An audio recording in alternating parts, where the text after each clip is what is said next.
planty people, welcome back to my YouTube channel. Today I'm finally going to be showing you my Leca do's and don'ts, like what Leca has taught me. I feel like I have learned a lot of things since transitioning my plants into Leca and transitioning them back out of Leca and into soil or throwing them away. But there are definitely a lot of things that I think that are out there that not everybody tells you or has time to tell you in the beginning of like how to transition a plant into Leca. You know, we do that. We watch the information and the tutorial on the step-by-step on how to convert plants into Leca, but then we don't, 100% know how to go from there.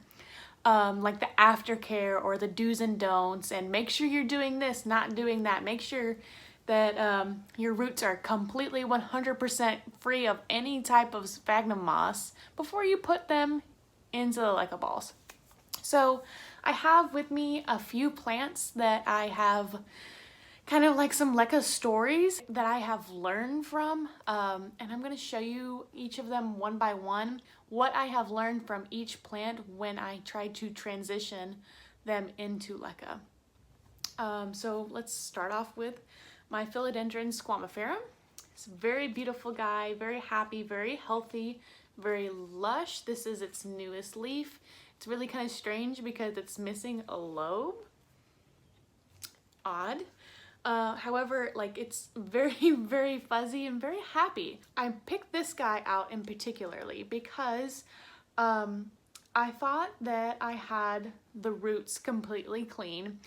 This was sent to me in sphagnum moss. Sometimes it's hard for me to tell the roots from the moss, and whenever the moss is still coating those roots, I think that they get a little bit too much moisture wick to them, which for this guy promoted root rot. And so the roots just started to immediately rot, and I didn't even want to deal with the rot, so I just completely chopped off all the roots and I stuck this bad boy into water and re-rooted him completely, because I'm not 100% comfortable yet with trying to root plants in Leca.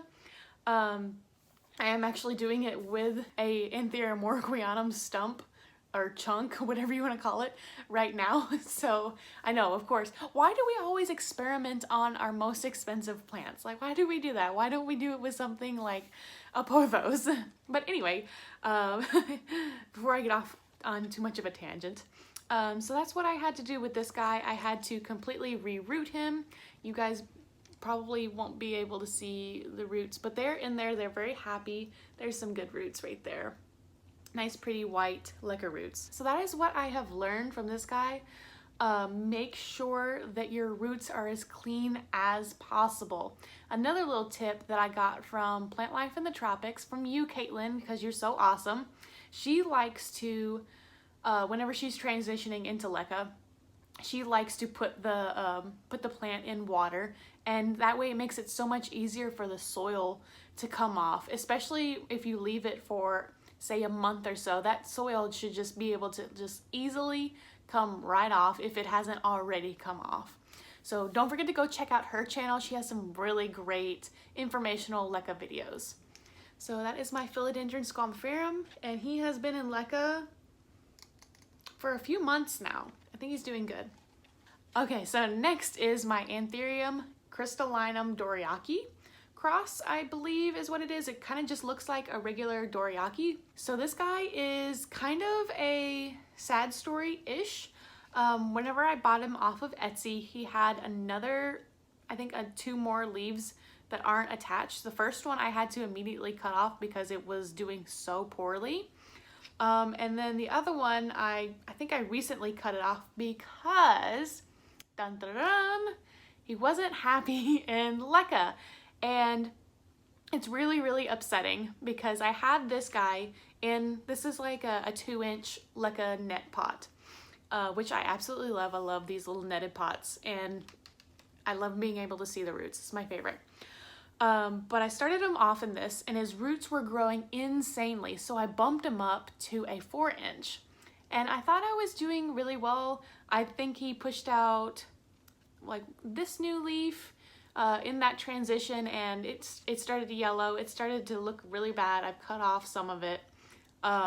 This one was my fault because it was unfurling and I accidentally bumped it and hurt the tip. But anyway, so I noticed that the other leaf that I cut off was looking very, very yellow. It was like completely yellowing along with this one. And I was like, what's going on? What am I doing wrong? So when that happens, you should definitely remove the leca balls and look at the root system. And whenever I did that, I noticed that my roots were completely dry, which is so insane because the roots that I had whenever this guy was just in the 2-inch pot were so beautiful and magnificent and healthy and thick and lush and everything you need and want in an Anthurium. This guy had it when it comes to roots, that is. But I realized that I wasn't keeping up with the water reservoir. I thought you were supposed to let the water reservoir completely dry out. And when doing so, because I had a different water reservoir, it wasn't quite as deep as I needed it to be. So it wasn't touching the roots at all whenever I was watering it. So I had to chop off almost all of the roots, and it has actually done a complete 360. I just repotted this a little bit ago, but it did have roots coming out of the net pot, which was so awesome. I'm so happy. This is its newest leaf. It is obviously having a much better time now, but that is something that I learned, is that you don't have to completely let your water reservoir go dry. Honestly, I never let mine go completely dry at all. And I actually, and this is in my own opinion, from my experience, this has worked wonders for me, is I water, so say your roots are about 1/3 of the way up. I keep my watered about right here on all of my plants that are in Leca, because it's kind of like you have a plant in water. That's kind of how it works in my brain. And it's been really, really working out very well for me. And I'm so excited. I hope that when you guys try it out, that it also works for you, because I have had nothing but success. Mine has started working out for me so much more since I've been putting more water in the reservoir and not letting it go completely dry like ever. So yeah, I think he's doing really well. Next up is my Hoya polyneura. I've had this guy in Leca for a few months now. Also, I'm really sorry about the bad lighting. I usually use a lot of natural lighting, and it's really dreary outside, and it looks like it's gonna come like a storm at any moment. But anyway, so this guy has just now started putting out his two new leaves, which I am so excited about because I was really afraid that this guy wasn't gonna make it. My tip that comes with this plant is going to be, don't think that just because your plant is just a little bit sad at the moment, don't think that the transition isn't going to work and that your plant is going to die. Because there was a moment, and I was talking to Max about it, there was a moment that I thought I was gonna lose this plant, which would be really devastating to me because this is one of my favorite Hoyas that I own.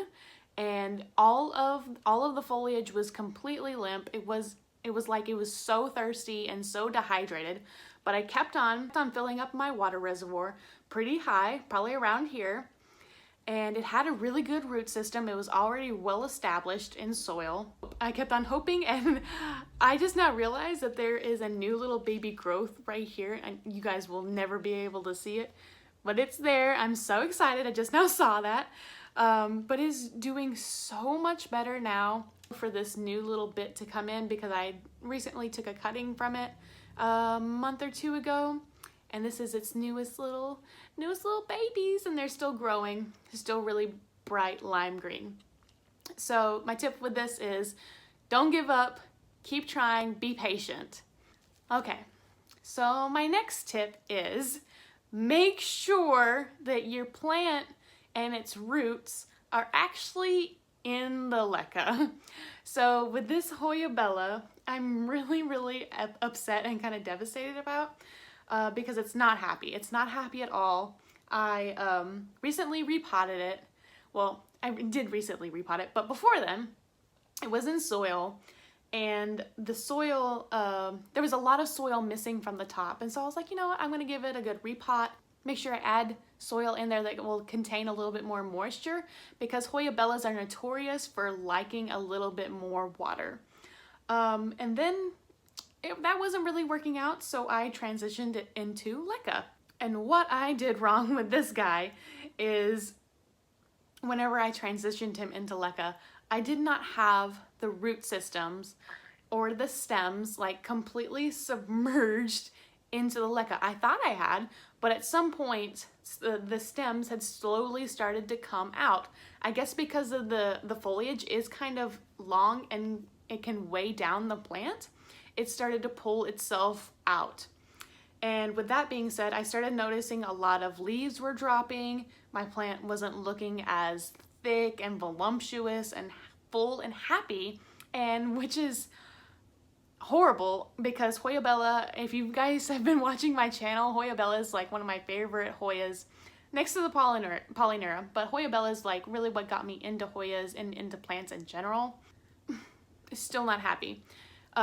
So what I would recommend with this guy or with all of your plants is make sure that your root systems and your stems are completely submerged in the Leca. Make sure you check on them every now and then to make sure that they've not come out of the pot at all, because now this guy is in moss trying to reroot, and I hope that the transition goes well, because I would be really, really upset if I lost this guy. I have another Hoya bella, but this was like my first, so you know how it is. The next tip is you can put succulents or even cacti into Leca. This is a Ripsalis red form, I do believe. Lots of nice little pretty pink and red growth. I have it usually sitting right here, so it gets quite a bit of sun, which is okay because, you know, it's a Ripsalis, it can handle it.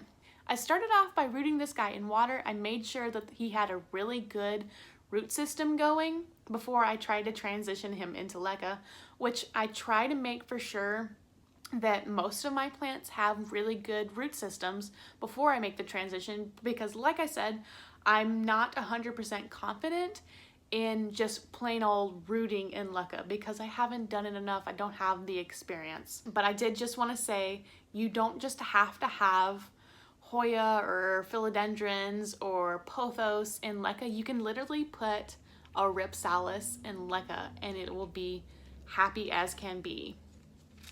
Let me see if I can show you the roots. It's got some really good roots going on right there.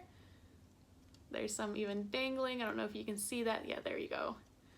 Yeah, he's happy and I'm happy. Okay, so last but certainly not least is my philodendron burl marks, which is just an absolute monster at this point.